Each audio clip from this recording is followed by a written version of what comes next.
सभी साथियों को मेरा नमस्कार। दिशा दृष्टि यूट्यूब चैनल पे आप सभी का स्वागत है। देखिए, बात करें 3 अप्रैल की धमाकेदार खुशखबरी उन कच्चे कर्मचारियों के लिए जो वेट कर रहे थे कि क्या कोर्ट का ऑर्डर आने वाला है। तो कोर्ट का ऑर्डर यहाँ पे लगभग आ चुका है। लगभग फाइनल स्टेटमेंट यहाँ पे आनी बाकी है। सरकार को सिंगल डबल बेंच धमाका कच्चे कर्मचारियों के लिए खुशखबरी। यहाँ पे कौन से कर्मचारियों की बात कर रहे हैं आपको लेटर देखिए यहाँ पे शो कर देते हैं। Complete update. आरोही स्कूल के जो अनुबंधित कर्मचारी हैं उनको नियमित करने के आदेश। अवमानना मामले में भी सख्ती। यानी दो बातें यहाँ पे मेंशन की गई हैं। सबसे पहले उनको नियमित करने के लिए आदेश दिए गए हैं। अगर इस आदेश को नहीं माना जाता है, यहाँ पे अवमानना की जाती है, तो उसके लिए भी सख्त आदेश दिए गए हैं। तो मॉडल आरोही जो कि स्टाफ एसोसिएशन है, हरियाणा के राज्य प्रधान मनोज कुमार ने जानकारी दी। उन्होंने यहाँ पे बताया, देखिए कंप्लीट अपडेट यहाँ पे आप देख सकते हैं। ये रही, हाईकोर्ट ने हरियाणा सरकार और Aarohi education backward blocks model school society को बड़ा झटका देते हुए अनुबंध कर्मचारियों को नियमित करने के आदेश दिए हैं।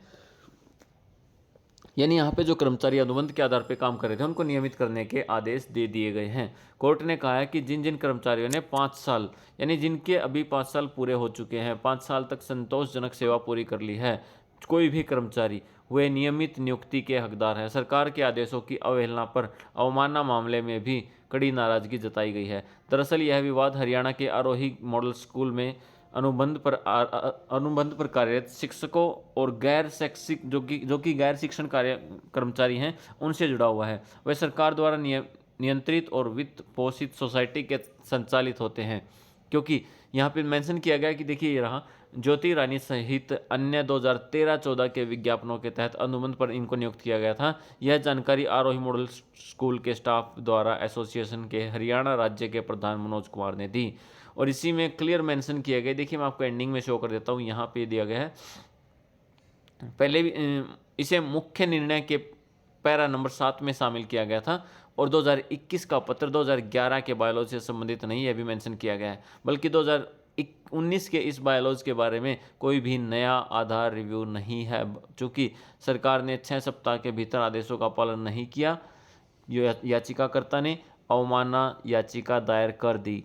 एलपीए भी सरकार द्वारा 25 फरवरी 2026 को वापस ले ली गई थी। न्यायमूर्ति विकास बहल ने सरकार पर नाराजगी जताते हुए ये आदेश दिए हैं कि हाईकोर्ट ने साफ कर दिया है कि 25 मई 2026 तक यदि अनुपालन रिपोर्ट पेश नहीं की गई तो सख्त कार्यवाही अमल में लाई जाएगी। सरकार के लिए अब यह बड़ी परीक्षा होगी कि वह कोर्ट के आदेशों का पालन करती है या फिर अवमानना के दायरे में आती है। तो देखते हैं इस पे क्या होने वाला है। और यहाँ पे देखिए, सरकार ने ये भी ट्राई किया था कि सरकार ने पहले डबल बेंच से अपील की। इस निर्णय को चुनौती देते हुए सरकार ने पहले डबल बेंच में अपील दायर की, लेकिन वहां भी सरकार को राहत नहीं मिली। सिंगल बेंच के फैसले को बरकरार रखा गया। इसके बाद सरकार ने एक और प्रयास करते हुए रिव्यू याचिका दाखिल की, जिससे कि यह तर्क दिया गया कि वर्ष 2011 में सर्विस बायलॉज लागू नहीं हुए थे। यानी कंप्लीट बात यह है कि सरकार को भी यहाँ पे मेंशन कर दिया गया है कि या तो वो इसको आदेश का पालन करे, अगर पालन नहीं करती है तो अवमानना नोटिस जो होगा इसके ऊपर एक्शन लिया जाएगा। तो देखते हैं सरकार क्या करती है। लेकिन ये खुशखबरी एक बड़ी जीत उन कर्मचारियों के लिए जो अनुबंध के आधार पर कार्य कर रहे थे और उनके लिए यहाँ पे एक अच्छी खबर है। Thank you.